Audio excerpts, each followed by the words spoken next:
ஏர் இந்திய விமானத்தின் கருப்பு பெட்டியின் தரவுகளை பெறுவதற்காக அதனை அமெரிக்காவிற்கு அனுப்பப்பட உள்ளது.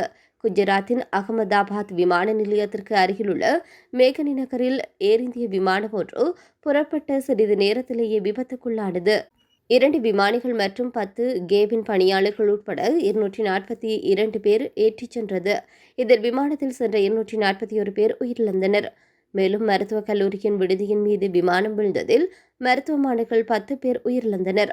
இதனையடுத்து விமானத்தில் உயிரிழந்தவர்களை தவிர விபத்து நடைபெற்ற இடத்தில் உயிரிழந்தவர்களையும் சேர்த்து மொத்த இறப்பு எண்ணிக்கை பார்க்கிறபோது 274ஆக உயர்ந்தது.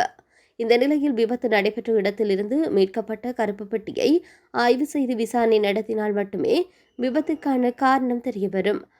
ஆனால் பெட்டி மீது இருந்த சேதத்தினால் டிஜிட்டல் ரெக்கார்டிங் தரவை மீட்டெடுப்பது சாத்தியமில்லை என்று இந்திய நிபுணர்கள் தெரிவித்தனர். இதனால் அதிநவீன தொழில்நுட்பத்தை பயன்படுத்தி தரவுகளை பெற கருப்பு பெட்டியை அமெரிக்கா அனுப்ப உள்ளது.